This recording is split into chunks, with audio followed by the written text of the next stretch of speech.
Lorsqu'on refuse d'annoncer l'évangile et de gagner les âmes, vous allez voir qu'on va commencer à se battre pour les positions et les titres dans l'église. Non, mais c'est moi, je vais être le responsable. Vous savez, quand vous gagnez les âmes, vous n'avez pas le temps pour les commérages. Quand vous gagnez les âmes, la nuit, vous êtes en prière. Vous êtes en intercession. La journée, vous êtes sur le terrain. Vous n'avez pas le temps pour les débats inutiles sur Facebook. Vous n'avez pas le temps pour les directs inutiles. Non, vous n'avez pas le temps. Quand vous regardez notre papa, est-ce qu'il a le temps? Il est toujours parti. Toujours parti. Toujours parti. Mes frères, aussitôt qu'il est arrivé du Canada, vendredi, on était en train de prêcher la parole de Dieu. Et il a mis le feu là-bas. Alléluia. Reçois cette grâce de ne pas t'arrêter. Reçois cette grâce d'aller 100 à l'heure pour le salut des âmes. Lorsqu'on refuse d'être une église missionnaire, la mondanité et l'apostasie commencent à entrer dans l'église. On commence à se combattre. Et c'est là que vous allez voir que les gens vont commencer à changer l'église en un endroit de développement personnel. Parce qu'il n'y a plus la vision du Seigneur. L'Esprit du Seigneur viendra sur vous et vous serez mes témoins. La conséquence directe du fait que le Saint-Esprit soit venu en toi et sur toi, c'est d'être un témoin immédiat. Ce n'est pas de s'asseoir dans l'église et commencer à enseigner des choses qui ne peuvent même pas nous faire avancer dans la foi chrétienne. Mes frères, d'autres religions sont en train de conquérir le Congo. Est-ce que vous le savez? D'autres religions sont en train de conquérir l'Afrique tout entière. D'autres religions sont en train de conquérir notre jeunesse. Et je l'ai dit en semaine, les jeunes gens de l'église, vous ne pouvez pas vous asseoir. Vous êtes une armée pour le Seigneur. Vous êtes des missionnaires dès votre jeune âge. La plupart des grands réveils qui sont venus dans le monde entier, étudiez l'histoire des réveils. Ce sont des jeunes gens assoiffés. Ce sont des jeunes gens qui ont commencé à dire mais ce n'est pas normal. C'est pas comme ça l'église a commencé. Ce n'est pas ça que notre Père nous a enseigné. Nous ne pouvons pas nous asseoir ici alors que notre Père est dans les nations en train de gagner les âmes. Quand il appelle, où est celui-là? Il est au village. Où est celui-là? Il est dans la rue. Où est celui-là? Ah, tout le monde est en mode go.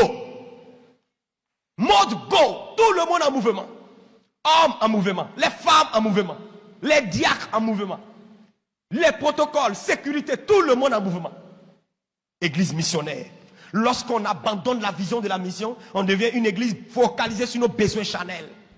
Nos voyages, nos passeports, nos visas, notre travail, c'est ce qui devient la priorité. Et aujourd'hui, c'est ce qu'on remarque dans le corps de Christ. Tu as l'impression que Dieu fait pitié en fait. Il est assis au ciel, dit, les gens ne me demandent même pas les âmes. Alors qu'il a dit, demande-moi les nations. Comment Dieu peut te dire de demander les nations? Toi, tu demandes une voiture. Comment Dieu te demande, il dit, demande nation. Et toi, tu demandes un passeport. Ah, mes frères, 200 nations au moins sur la planète Terre. Mais je mets les drapeaux de toutes les nations. Je dis, je veux le Congo. Si Dieu me donne le Congo, les ressources du Congo sont à moi. S'il me donne le Mali, les ressources de Mali sont à moi. Donc ne demande pas les ressources, demande la nation. Demande la nation. Et ça demande la foi pour demander les nations. Reçois les nations au nom de Jésus de Nazareth. Oh yes. Les nations de la planète Terre, tu réclames chaque matin. Quand tu as le cœur d'un gagnant d'âme, tes sujets de prière changent. Tes sujets de prière changent. Le matin, quand tu te réveilles, tu demandes le réveil mondial. Tu commences à prier pour Kinshasa. Tu pries pour les provinces. Tu pries pour les orphelins. Tu pries pour les malades. Tu as prévu prier 1 heure. Et tu fais 50 minutes dans l'intercession. Et les 10 minutes, tu dis, Seigneur, merci pour ma vie qui est en tes mains. Tu sais la situation du concours que j'ai passé à la gendarmerie? Je te recommande ça. Seigneur, ma grande soeur ne se sent pas bien. Je la recommande à toi. Dieu, je t'avais dit que j'avais besoin d'1 million de dollars. Bon, je sais que tu gères ça. Merci. La journée est bénie. Je pars. En fait, Dieu même au ciel, il est étonné. Il dit, mais ce gars, il ne met même pas l'accent sur ses besoins. Il est là seulement en train de prier pour le salut des âmes. Comme Dieu aussi, il est très intelligent. Il va te choquer. Alors que tu es en train d'aller annoncer l'évangile. Un SMS arrive, tu regardes. On dit, monsieur, votre dossier que vous avez déposé à la Banque mondiale a été retenu. Passez demain à 7 h pour l'entretien et l'embauche immédiate. Parce qu'il n'y avait personne comme vous. On cherchait quelqu'un de votre qualité, mais on vient de l'avoir. Dépêchez-vous de venir, s'il vous plaît. Tu fermes le téléphone, tu souris un peu. Et ton zèle monte. Dis, les frères, Jésus est Seigneur. Il veut vous sauver. Donnez-lui votre vie. Jésus est réel. Jésus est la vérité. Reçois les récompenses divines alors que tu annonces l'évangile. Reçois la promotion alors que tu fais de Dieu ta priorité. Des fois, vous serez couché juste parce que vous avez annoncé l'évangile. Vous êtes fatigué. Et on vous appelle. Monsieur, bonjour. Je vous appelle de la Chine. Je dormais, j'ai reçu votre numéro de téléphone en rêve. Oui, oui. S'il vous plaît, avez-vous un compte bancaire? Moi-même? Oui, j'en ai. C'est pourquoi? N'êtes-vous pas un arnaqueur par hasard? Non, non. Tu vois, je suis en train de pleurer. Dieu m'a dit, tu fais ça, tu fais ça, tu fais ça, tu fais ça. Je n'ai pas dormi 48 heures à cause de vous, monsieur. Dieu m'a dit de vous envoyer 2 millions de dollars. Mais attends, monsieur, vous êtes qui? Vous êtes au sérieux? Monsieur, faites vite, donnez-moi vite le numéro de compte, dépêchez-vous, je souffre ici. Oh, je vois un évangéliste vivre de telles choses surnaturelles. Il te sera fait selon ta foi, ma soeur, mon frère. Toi qui as laissé beaucoup de choses pour suivre le Seigneur, pour aller dans ces villages. Dieu n'est pas un Dieu des villes. Dieu n'est pas un Dieu des villes. Dieu n'est pas un Dieu des villages. Dieu est le Dieu de ceux qui ont la foi. Dieu est le Dieu de ceux qui ont la foi. Quel que soit le village où tu te trouves, tu peux transformer ce lieu en un endroit paradisiaque par la foi.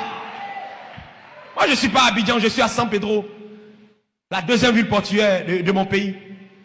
À chaque fois depuis San Pedro, je disais, Seigneur, cette ville est à moi. Hey, j'ai demandé à Dieu les universités, j'ai demandé les routes, on a jeûné, prié, on allait dans les carrefours, on disait, Seigneur, donne-nous l'université, agrandis notre aéroport. On priait pour les choses parce qu'on se voyait propriétaire de la ville. Et j'ai commencé à dire à Dieu, Seigneur, un jour, ce lieu sera un endroit où tous les grands hommes de Dieu vont venir. Mes frères, à Tchaba où je vous parlais, allez à San Pedro, on nous a donné l'université, on nous a donné des grandes voies, on nous a donné beaucoup de choses. Je danse, je suis dans la joie. Aujourd'hui, San Pedro est arrivé à Kinshasa. Pourquoi? Parce que j'ai pris au sérieux mon travail. Le village que Dieu t'a montré, reste sur ça. Dieu ne se trouve pas à Paris ou en Belgique ou en Israël. Dieu se trouve là où il t'a dit d'aller. Va là-bas simplement, au pays. Obéis simplement. Tu verras. Ah, mes amis, lorsqu'on n'annonce pas l'évangile, l'église deviendra juste comme un club social de vieux amis. Un club social de vieux amis. Oh mon gars, comment tu vas? Oh, la compassion, tu vois, ça grandit là. Oh oui, je te dis, hein. Au temps où Pasteur Marcelo était encore célibataire, tu te souviens? Quand on venait. Oh. Hey. On ne veut pas des doyens. On veut des anciens. Il y a une différence entre un doyen et un ancien. Les anciens sont toujours bouillonnants. Malgré leur âge, il y a un feu en eux. Cheveux blancs mais toujours zélés. Cheveux blancs mais toujours souriants. Quand il vient le dimanche, son véhicule n'est jamais vide. Il y a des gens dedans. Il y a des gens dedans. Soyez les bienvenus dans mon église. Allez, venez. Toujours, c'est lui l'envoie. Il y a des mamans comme ça. Elles sont vieilles, mais elles sont toujours jeunes. Elles sont vieilles, mais elles sont toujours jeunes. Elles sont à la prière, elles sont à l'évangélisation. Imaginez leur couronne au ciel. Oh, mes frères, souvent ceux qu'on a connus sur la terre, ici, sur les grandes affiches, sur les réseaux sociaux, peut-être au ciel, ils n'auront même pas une grande place. Et ceux qui sont dans les brousses, là-bas, dans les villages, il y a des pasteurs qui peuvent faire 3 cultes dimanche, un dans ce village, un dans ce village, un dans ce village, et l'autre dans le village. Dans les moustiques, dans la chaleur, dans la douleur, leur récompense sera grande. Quand vous lisez le livre L'Ultime Assaut, il y avait un gars, son seul travail, c'était de prendre les brochures et partager aux gens. Il était comme quelqu'un qui était toc-toc. Quelqu'un qui était comme un débile mental. On ne le considérait pas à l'église. On ne le mettait pas devant. Non, monsieur, quand les protocolaires le voyaient.